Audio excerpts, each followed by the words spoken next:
Welcome to the Easy English class. Today we are going to learn about the use of the word as verb or noun in a meaningful sentence. ಅಂದರೆ ಇವತ್ತಿನ ಒಂದು ತರಗತಿಯಲ್ಲಿ ನೀವು ನೋಡ್ತಾ ಇರೋದೇನೆಂದರೆ ಯಾವುದಾದ್ರೂ ವರ್ಡ್ಗಳನ್ನು verb ಅಥವಾ noun ರೂಪದಲ್ಲಿ ಯಾವ ರೀತಿಯಾಗಿ ನಾವು ಮೀನಿಂಗ್ಫುಲ್ ಸೆಂಟೆನ್ಸ್ಗಳಲ್ಲಿ ಬಳಸಬೇಕು ಅನ್ನೋದ್ರ ಬಗ್ಗೆ ವಿತ್ ಎಕ್ಸಾಂಪಲ್ಸ್ ನಾನು ತಿಳಿಸೋದಕ್ಕೆ ಪ್ರಯತ್ನ ಪಡ್ತೀನಿ. ಎಕ್ಸಾಂಪಲ್ ನೋಡಿ, ಇಲ್ಲಿ ಕರ್ನಾಟಕ ಪ್ರೌಢ ಶಿಕ್ಷಣ ಪರೀಕ್ಷಾ ಮಂಡಳಿ 2020-21 ಮಾಡೆಲ್ ಕ್ವೆಶ್ಚನ್ ಪೇಪರ್ 2ದಲ್ಲಿ 13ನೇ ಪ್ರಶ್ನೆ ಇರ್ತದೆ ನಿಮಗಿದು. Use the word cook as verb in a meaningful sentence ಅಂತ ಕೊಟ್ಟಿದ್ದಾರೆ. ಅಂದರೆ ಕುಕ್ ಅನ್ನೋದನ್ನ ನಾವು ವರ್ಬ್ ರೂಪದಲ್ಲಿ ವಾಕ್ಯದಲ್ಲಿ ಬಳಸಬೇಕಾಗಿದೆ. Example, I cook idli daily ಅಥವಾ ಐ ಕುಕ್ ರೈಸ್ ಡೈಲಿ, ಈ ರೀತಿಯಾಗಿ ನಾವು ಕೊಡ್ಬೋದು. ಇಲ್ಲಿ some abstract nouns are formed by main verbs. ಅಂದ್ರೆ ಕೆಲವೊಂದು ನಾಮಪದಗಳು ಅಂದ್ರೆ ಭಾವವಾಚಕ ನಾಮಪದಗಳು ಮುಖ್ಯ ಕ್ರಿಯಾಪದಗಳಿಂದ ರಚನೆಯಾಗಲ್ಪಡುತ್ತವೆ. ಎಕ್ಸಾಂಪಲ್, ನಾವು ಕೆಲವೊಂದನ್ನು ಮೊದಲು ನೋಡಿ ನಂತರ ಅವುಗಳನ್ನ ಯಾವ ರೀತಿಯಾಗಿ ವಾಕ್ಯಗಳಲ್ಲಿ ಉಪಯೋಗಿಸಬಹುದು, ವಾಕ್ಯಗಳಲ್ಲಿ ಬಳಸಬಹುದು ಅನ್ನೋದನ್ನ ನಾವು ನೋಡೋಣ. ಮೇನ್ ವರ್ಬ್ ಅಥವಾ ಅಬ್ಸ್ಟ್ರಾಕ್ಟ್, ಮೇನ್ ವರ್ಬ್ ಮತ್ತೆ ಅಬ್ಸ್ಟ್ರಾಕ್ಟ್ ನೌನ್. ಮೇನ್ ವರ್ಬ್ ಅಂದ್ರೆ ಮುಖ್ಯ ಕ್ರಿಯಾಪದ, ಅಬ್ಸ್ಟ್ರಾಕ್ಟ್ ನೌನ್ ಅಂದ್ರೆ ಭಾವವಾಚಕ ಕ್ರಿಯಾಪದ. ಎಕ್ಸಾಂಪಲ್ ನೋಡಿ, ಇಲ್ಲಿ ನೋ ತಿಳಿದುಕೋ ಅಂತಾಗುತ್ತೆ, ನಾಲೆಜ್ ತಿಳುವಳಿಕೆ ಅಂತಾಗುತ್ತೆ, ಮ್ಯಾರಿ ಮದುವೆಯಾಗು, ಮ್ಯಾರೇಜ್ ಮದುವೆ, ಮೆಮೊರೈಸ್ ಸ್ಮರಿಸು, ಮೆಮರಿ ಸ್ಮರಣೆ, ಇಲೆಕ್ಟ್ ಚುನಾಯಿಸು, ಇಲೆಕ್ಷನ್ ಚುನಾವಣೆ, ಸೆಲೆಕ್ಟ್ ಆಯ್ಕೆ ಮಾಡು, ಸೆಲೆಕ್ಷನ್ ಆಯ್ಕೆ, ಕಲೆಕ್ಟ್ ಸಂಗ್ರಹಿಸು, ಕಲೆಕ್ಷನ್ ಸಂಗ್ರಹಣೆ, ಡಿಸ್ಟ್ರಿಬ್ಯೂಟ್ ಹಂಚಿಕೆ ಮಾಡು ಅಥವಾ ವಿತರಿಸು ಅಂತಾಗುತ್ತೆ, ಡಿಸ್ಟ್ರಿಬ್ಯೂಷನ್ ವಿತರಣೆ ಅಂತ ಆಗುತ್ತೆ, ಮ್ಯಾನೇಜ್ ಮೇಲ್ವಿಚಾರಣೆ ಮಾಡು, ಮ್ಯಾನೇಜ್ಮೆಂಟ್ ಮೇಲ್ವಿಚಾರಣೆ, ಸ್ಪೀಕ್ ಮಾತನಾಡು, ಸ್ಪೀಚ್ ಮಾತು, ಒಪಿನ್ ಅಭಿಪ್ರಾಯ ವ್ಯಕ್ತಪಡಿಸು, ಒಪಿನಿಯನ್ ಅಭಿಪ್ರಾಯ, ಅನೌನ್ಸ್ ಘೋಷಣೆ ಮಾಡು, ಅನೌನ್ಸ್ಮೆಂಟ್ ಘೋಷಣೆ, ಡಿಕ್ಲೇರ್ ಘೋಷಿಸು, ಡಿಕ್ಲರೇಷನ್ ಘೋಷಣೆ, ವೆರಿಫೈ ತಪಾಸಿಸು, ವೆರಿಫಿಕೇಶನ್ ತಪಾಸಣೆ, ಕರೆಕ್ಟ್ ಸರಿಪಡಿಸು, ಕರೆಕ್ಷನ್ ಸರಿಪಡಿಸುವಿಕೆ, ಎಕ್ಸಾಮಿನ್ ಪರೀಕ್ಷಿಸು, ಎಕ್ಸಾಮಿನೇಷನ್ ಪರೀಕ್ಷೆ, ಇನ್ವೆಸ್ಟಿಗೇಟ್ ತನಿಖೆ ಮಾಡು, ಇನ್ವೆಸ್ಟಿಗೇಷನ್ ತನಿಖೆ, ಅಪಾಯಿಂಟ್ ನೇಮಕ ಮಾಡು, ಅಪಾಯಿಂಟ್ಮೆಂಟ್ ನೇಮಕಾತಿ, ಡಿಸ್ಕ್ರೈಬ್ ವರ್ಣನೆ ಮಾಡು, ಡಿಸ್ಕ್ರಿಪ್ಷನ್ ವರ್ಣನೆ, ಎಕ್ಸ್ಪ್ಲೇನ್ ವಿವರಿಸು, ಎಕ್ಸ್ಪ್ಲೇನೇಷನ್ ವಿವರಣೆ, ಗ್ರೋ ಬೆಳೆ, ಗ್ರೋತ್ ಬೆಳವಣಿಗೆ, ಪನಿಷ್ ಶಿಕ್ಷಿಸು, ಪನಿಷ್ಮೆಂಟ್ ಶಿಕ್ಷೆ, ವೇ ತೂಕ ಮಾಡು, ವೇಟ್ ತೂಕ. ಈ ರೀತಿಯಾಗಿ ನಾವು ಮುಖ್ಯ ಕ್ರಿಯಾಪದಗಳಿಂದ ಕೆಲವು ನಾಮಪದಗಳನ್ನು ಭಾವವಾಚಕ ನಾಮಪದಗಳ ರಚನೆಯನ್ನು ಮಾಡಲ್ಪಡ್ತೇವೆ.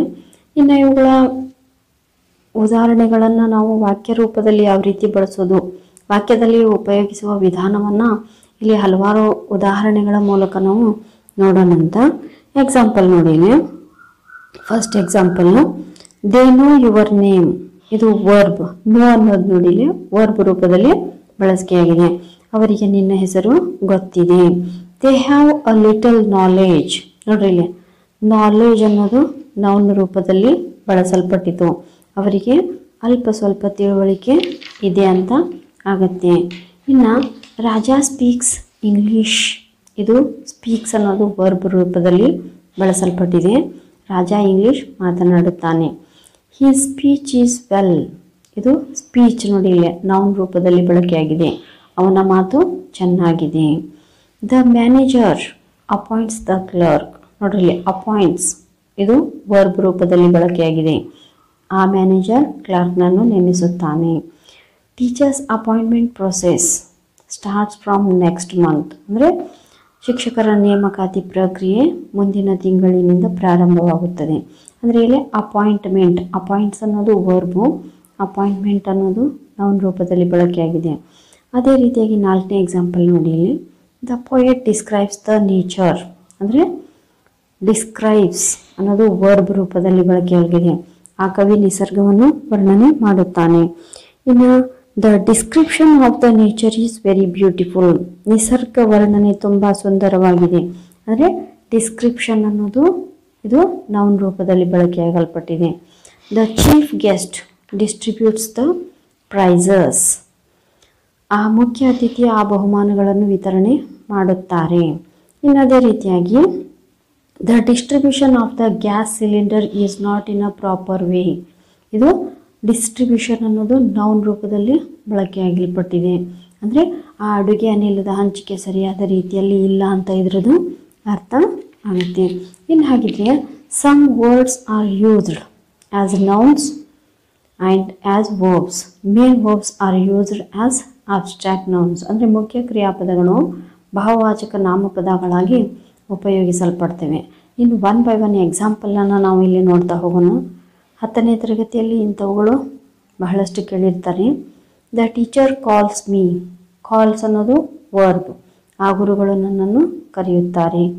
Gandhiji gave a final call to the British. ಅಂದರೆ ನೌನ್ ರೂಪದಲ್ಲಿ ಬಳಕೆಯಾಯಿತು. ಗಾಂಧೀಜಿ ಬ್ರಿಟಿಷರಿಗೆ ಕೊನೆಯ ಕರೆಯನ್ನು ಕೊಟ್ಟರು. ನೋಡ್ರಿ ಇಲ್ಲಿ ದ ಟೀಚರ್ ಕಾಲ್ಸ್. ಟೀಚರ್ ಅನ್ನೋದು ಇಲ್ಲಿ ಇದು ಸಬ್ಜೆಕ್ಟ್ ಆಯಿತು. ನಂತರ ಬರೋದು ಏನಿಲ್ಲ ವರ್ಬ್. ಕಾಲ್ಸ್ ಅನ್ನೋದೇನಾಯ್ತು ಇಲ್ಲಿ ವರ್ಬ್ ಅಂತ ಆಯಿತು. ಈಗ ಹಾಗಿದ್ರೆ ಗಾಂಧೀಜಿ ಇದೆ ಎಕ್ಸಾಂಪಲ್ ನೋಡಿ. ಇಲ್ಲಿ ಗಾಂಧೀಜಿ ಅನ್ನೋದು ಸಬ್ಜೆಕ್ಟ್, ಗೇವ್ ಅನ್ನೋದೇನಾಯಿತು ವರ್ಬ್ ಆಯಿತು. ಹಾಗಿದ್ರೆ ಇಲ್ಲಿ ಕಾಲ್ ಅನ್ನೋದೇನಾಯ್ತು ಇಲ್ಲಿ ಮತ್ತೆ ನೌನ್ ರೂಪದಲ್ಲಿ ಬಳಕೆಯಾಗಲ್ಪಟ್ಟಿತು. ಹೌದಾ. ಇನ್ನು 2ನೇ ಎಕ್ಸಾಂಪಲ್ ನೋಡಿ ಇಲ್ಲಿ. Everybody dreams of future. ಪ್ರತಿಯೊಬ್ಬರು ಭವಿಷ್ಯದ ಕನಸು ಕಾಣುತ್ತಾರೆ. ಇಲ್ಲಿ ಡ್ರೀಮ್ಸ್ ಅನ್ನೋದು ವರ್ಬ್. ನೀವು ಯಾವಾಗಿದ್ರೂ ಗೊತ್ತು ಮಾಡ್ಕೊಳ್ಳಿ. SVO ಪ್ಯಾಟರ್ನ್ ಅಂದರೆ ಎಸ್ ಫಸ್ಟಿಗೆ ಸಬ್ಜೆಕ್ಟು, ನಂತರ ಬರೋದೇ ವರ್ಬ್ ಅಂತ ತಿಳ್ಕೊಂಡ್ಬಿಟ್ಟಿರಿ. ಇಲ್ಲಿ ಡ್ರೀಮ್ಸ್ ಅನ್ನೋದು verb. Her dream is to become a doctor. ಇಲ್ಲಿ ಹರ್ ಡ್ರೀಮ್ ಇಲ್ಲಿ ಅವಳ ಕನಸು ಏನೈತಿ ವೈದ್ಯನಾಗೋದು ಆಗಿದೆ ಅಂತ ಅಂದರೆ ನೌನ್ ರೂಪದಲ್ಲಿ ಬಳಕೆಯಾಗಿದೆ. ಇನ್ನು 3ನೇ ಎಕ್ಸಾಂಪಲ್ ನೋಡಿನೆ. Virat Kohli runs fast.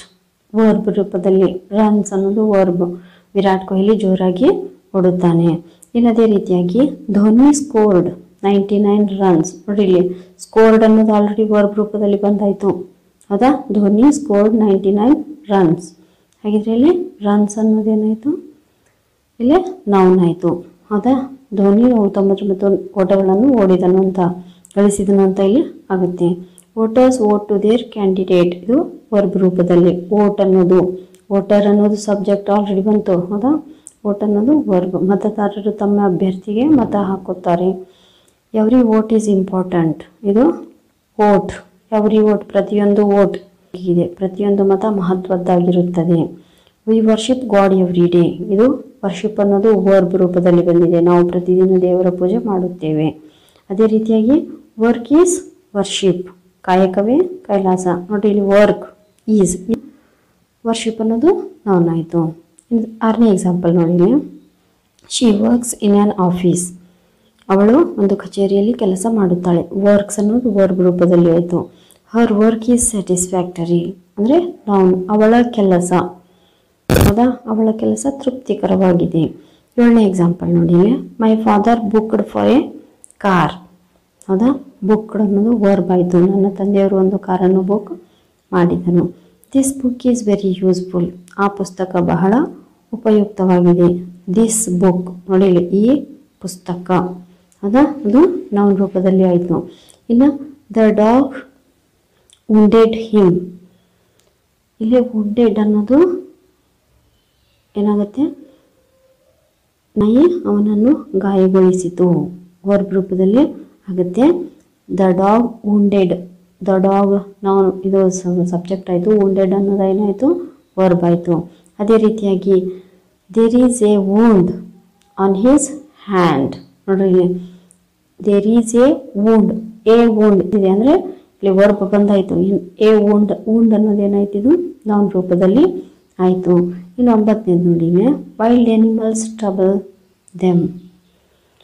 Trouble ಅನ್ನೋದು ವರ್ಬ್ ರೂಪದಲ್ಲಿ ಬಳಕೆಯಾಗಿದೆ. ಕಾಡು ಪ್ರಾಣಿಗಳು ಅವರಿಗೆ ತೊಂದರೆ ಮಾಡುತ್ತವೆ. ಅದೇ ರೀತಿಯಾಗಿ nowadays there is a trouble in the world. ಇಲ್ಲಿ ದೇರ್ ಈಸ್ ಅ ಟ್ರಬಲ್. ಹಾಗಿದ್ರೆ ಟ್ರಬಲ್ ಅನ್ನೋದೇನು ನೌನ್ ಆಗಿರುತ್ತೆ. ಇನ್ನು ಅದೇ ರೀತಿಯಾಗಿ ನೆಕ್ಸ್ಟ್ ಒಂದು 10ನೇದು ನೋಡಿ. My mother loves me. Loves ಅನ್ನೋದು ವರ್ಬ್. ನನ್ನ ತಾಯಿ ನನ್ನನ್ನು ಪ್ರೀತಿಸುತ್ತಾಳೆ. My mother's love is great. ನೋಡ್ರಿ ಮೈ ಮದರ್ಸ್ ಲವ್ ಈ ಆಯಿತು, ಅಲ್ಲೇ ವರ್ಬ್ ಬಂದುಬಿಟ್ಟಿದೆ ಅಲ್ಲೇ, ಹೌದಾ? ಮೇನ್ ವರ್ಬ್ ಬಂದಿದೆ ಅಲ್ಲೇ. My mother's love is great, main verb is ಅನ್ನೋದು ಬಳಕೆಯಾಗಿದೆ. ಹಾಗಿದ್ರೆ ಲವ್ ಅನ್ನೋದು ಏನೈತಿ ಇಲ್ಲಿ ನೌನ್ ರೂಪದಲ್ಲಿ ಆಯಿತು. ನನ್ನ ತಾಯಿಯ ಪ್ರೀತಿ ಅಪಾರವಾದದ್ದು. ಇನ್ನು 11ನೇದು ನೋಡಿ, the old man walks slowly, walks verb ರೂಪದಲ್ಲಿ ಬಳಕೆ ಆಯಿತು. I go for a walk in the morning. ನೋಡಿಲ್ಲಿ ಐ ಗೋ ಅನ್ನೋದಿಲ್ಲೇ ವರ್ಬ್ ಬಂದ್ಬಿಡ್ತು, ಹೌದಾ? ಎ ವಾಕ್, ವಾಕ್ ಅನ್ನೋದೇನಾಯ್ತು ಇಲ್ಲಿ ನೌನ್ ಆಯಿತು. ಐ ಚೀಟ್ ಯು, ನಾನು ನಿನಗೆ ಮೋಸ ಮಾಡುತ್ತೇನೆ. I am not a cheat, ನಾನು ಒಬ್ಬ ಮೋಸಗಾರ ಅಲ್ಲ. ಇಲ್ಲೇ ಫಸ್ಟ್ನೇ ವಾಕ್ಯದಲ್ಲಿ ಚೀಟ್ ಅನ್ನೋದೇನಾಯಿತು ವರ್ಬ್ ರೂಪದಲ್ಲಿ ಬಳಕೆ ಆಯಿತು. I am not a cheat, ನಾನು ಒಬ್ಬ ಮೋಸಗಾರ ಅಲ್ಲ. ಎ ಚೀಟ್ ಆಮೇಲೆ ಬಂದುಬಿಟ್ಟಿದೆ ಮೇನ್ ವರ್ಬ್, ಹೌದಾ? ಹಾಗಿದ್ರೆ ಇಲ್ಲಿ ಏನಾಗುತ್ತೆ, ಚೀಟ್ ಅನ್ನೋದು ನೌನ್ ಆಗುತ್ತೆ. 13ನೇದು ನೋಡಿ, post this letter today. Post ಅಲ್ಲಿ post this letter today verb ರೂಪದಲ್ಲಿ ಬಂದಿದೆ ಪೋಸ್ಟ್ ಅನ್ನೋದು. ನೋಡಿ ಇಲ್ಲಿ ಯು ಪೋಸ್ಟ್ ಅನ್ನೋದು, ಯು ಅನ್ನೋದಿಲ್ಲ ಅಥವಾ ಯಾರೋ ಒಂದು ಸಬ್ಜೆಕ್ಟ್ ಏನೈತೆ ಅಲ್ಲಿ ಹಿಡನ್ ಆಗಿದೆ. You post this letter today ಅಂದರೆ ಪೋಸ್ಟ್ ಅನ್ನೋದು ವರ್ಬ್ ರೂಪದಲ್ಲಿ ಆಯಿತು. I apply for the post of a teacher, ನಾನು ಶಿಕ್ಷಕರ ಹುದ್ದೆಗೆ ಅರ್ಜಿ ಹಾಕುತ್ತೇನೆ. ಇಲ್ಲಿ ಅಪ್ಲೈ ಅನ್ನೋದು ವರ್ಬ್ ಆಯಿತು. ಪೋಸ್ಟ್ ಅನ್ನೋದು ಏನಾಗುತ್ತೆ ಇಲ್ಲಿ ನೌನ್ ಆಗುತ್ತೆ. The government plans to build new houses, ಇದು ಪ್ಲ್ಯಾನ್ಸ್. ದ ಗೌರ್ಮೆಂಟ್ ಪ್ಲ್ಯಾನ್ಸ್ ಏನಾಗುತ್ತೆ, ಇದು ವರ್ಬ್ ಆಗುತ್ತೆ, ಹೌದಾ? The government's plan is right. ನೋಡಿರಿ, ದ ಗೌರ್ಮೆಂಟ್ಸ್ ಪ್ಲ್ಯಾನ್ ಈಸ್ ಅನ್ನೋದು ವರ್ಬ್, ಹೌದಾ? ದ ಗೌರ್ಮೆಂಟ್ಸ್ ಪ್ಲ್ಯಾನ್, ಸರ್ಕಾರದ ಯೋಜನೆ ಸರಿಯಾಗಿದೆ ಅಂತ ಇಲ್ಲಿ ಈ ರೀತಿಯಾಗಿ ಹೇಳ್ಬೋದು. The students answer all the questions. ನೋಡಿರಿ, ಆನ್ಸರ್ ಅನ್ನೋದು ವರ್ಬ್. ವಿದ್ಯಾರ್ಥಿಗಳು ಎಲ್ಲ ಪ್ರಶ್ನೆಗಳಿಗೆ ಉತ್ತರಿಸುತ್ತಾರೆ. ಯುವರ್ ಆನ್ಸರ್ ಈಸ್ ರೈಟ್, ನಿಮ್ಮ ಉತ್ತರ ಸರಿಯಾಗಿದೆ ಅಂತ ಆಗುತ್ತೆ. The policeman ಅರೆಸ್ಟ್ಸ್ him. ನೋಡಿರಿ, ದ ಪೊಲೀಸ್ಮನ್ ಅರೆಸ್ಟ್ಸ್ ಅನ್ನೋದು ವರ್ಬ್. ಆಪೇದಿ ಅವನನ್ನು ಬಂಧಿಸುತ್ತಾನೆ. ಯು ಆರ್ ಅಂಡರ್ ಅರೆಸ್ಟ್, ನೀನು ಬಂಧನದಲ್ಲಿರುವಿ. ಇಲ್ಲಿ ಅರೆಸ್ಟ್ ಅನ್ನೋದೇನಾಯಿತು ನೌನ್ ರೂಪದಲ್ಲಿ ಆಯಿತು. Mohan acts like a wise student, Mohan ಬುದ್ಧಿವಂತ ವಿದ್ಯಾರ್ಥಿಯಂತೆ ನಟಿಸುತ್ತಾನೆ. The act of cutting trees is an offence, ಮರಗಳನ್ನು ಕಡಿಯುವ ಕೃತ್ಯ ಒಂದು ಅಪರಾಧ. ನೋಡ್ರಿ, ಆ್ಯಕ್ಟ್ಸ್ ಅನ್ನೋದೇನಾಯಿತು ವರ್ಬ್. ಮೋಹನ್ ಆ್ಯಕ್ಟ್ಸ್ ವರ್ಬ್ ಆಯಿತು. ಹಾಗಿದ್ರೆ the act of cutting tree is ಅನ್ನೋದಲ್ಲಿ ವರ್ಬ್ ಆಯಿತು, ಹೌದಾ? ಆ್ಯಕ್ಟ್ ಅನ್ನೋದೇನಾಯ್ತು ಇಲ್ಲಿ ನೌನ್ ಆಯಿತು. ನೆಕ್ಸ್ಟ್ ಅನ್ನೋದಿಲ್ಲಿ ಶೋ ಯುವರ್ ಆನ್ಸರ್, ಇಲ್ಲಿ ವರ್ಬ್. ಶೋ ಅನ್ನೋದೇನಾಯಿತು ವರ್ಬ್ ಆಯಿತು. ಅಂದರೆ ಇದ್ರ ಹಿಂದ್ಗಡೆ ಸಬ್ಜೆಕ್ಟ್ ಏನಿದೆ ಹಿಡನ್ ಆಗಿದೆ. The first show is at 9. The first show ನೋಡಿ, ಮೊದಲನೇ ಪ್ರದರ್ಶನ 9 ಗಂಟೆಗೆ ಇದೆ. ಇಲ್ಲಿ ಈಸ್ ಅನ್ನೋದು ವರ್ಬ್ ಆಯಿತು. ಹಾಗೆ ಶೋ ಅನ್ನೋದೇನಾಯಿತು ನೌನ್ ಆಯಿತು. ರವಿ ಪೇಂಟ್ಸ್ ದ ವಾಲ್, ಹೌದಾ? ಪೇಂಟ್ಸ್ ಅನ್ನೋದೇನು ವರ್ಬ್, ಹೌದಾ? ರವಿ ಗೋಡೆಗೆ ಬಣ್ಣ ಹಚ್ಚುತ್ತಾನೆ. The paint is not nice, ಅಂದರೆ ಪೇಂಟ್ ಆ ಬಣ್ಣ ಚೆನ್ನಾಗಿಲ್ಲ. ದ ಪೇಂಟ್ ಈಸ್ ಅನ್ನೋದು ವರ್ಬ್ ಬಂದುಬಿಡ್ತು, ಹೌದಾ? I visit your school tomorrow ಅಂತ ಇದೆ. ವಿಸಿಟ್ ಅನ್ನೋದೇನಿಲ್ಲ ವರ್ಬ್, ಹೌದಾ? The visit of my friend made me happy, ಅಂದರೆ ನನ್ನ ಫ್ರೆಂಡನ ಭೇಟಿ ನನಗೆ ಸಂತೋಷವನ್ನು ಕೊಡ್ತು ಅಂತ ಆಗುತ್ತೆ. ಅಂದರೆ ವಿಸಿಟ್ ಮೊದಲನೇ ವಾಕ್ಯದಲ್ಲಿ ಏನಾಯಿತು ವರ್ಬ್ ಆಯಿತು. ನೆಕ್ಸ್ಟ್ ಏನಾಗುತ್ತೆ ಇಲ್ಲಿ ನೌನ್ ಆಗಿ ಪ್ರಯೋಗಕ್ಕೆ ಬಳಸಲ್ಪಡ್ತದೆ. ಹಾಗಿದ್ರೆ ನಾವಿಲ್ಲಿ ಏನು ಮಾಡಬೇಕು ಅಂತಂದರೆ, ಯಾವ ರೀತಿಯಾಗಿ ಮೀನಿಂಗ್ಫುಲ್ ಸೆಂಟೆನ್ಸ್ಗಳಲ್ಲಿ ನಾವು ಕೊಟ್ಟಂಥ ಶಬ್ದವನ್ನು ಮೀನಿಂಗ್ಫುಲ್ ಸೆಂಟೆನ್ಸ್ನಲ್ಲಿ ಯಾವ ಅಂದರೆ ವರ್ಬ್ ರೀತಿಯಲ್ಲಿ ಕೊಟ್ಟಿದ್ರೆ ವರ್ಬ್ ರೀತಿಯಲ್ಲಿ, ಮತ್ತು ನೌನ್ ರೂಪದಲ್ಲಿ ಬಳಸಬೇಕು ಅಂದರೆ ನೌನ್ ರೂಪದಲ್ಲಿ ನಾವು ಬಳಸೋದಕ್ಕೆ ತಿಳ್ಕೊಳ್ಬೇಕಾಗುತ್ತೆ. ಓಕೆ, ನಿಮ್ಗೆ ಅರ್ಥ ಆಗಿದೆ ಅಂತ ಅಂದ್ಕೊಳ್ತಿದ್ದೀನಿ. ಚೆನ್ನಾಗಿ ಅಭ್ಯಾಸವನ್ನು ಮಾಡಿ ಮಕ್ಕಳೇ. Be prepared for the exam. Okay, thank you.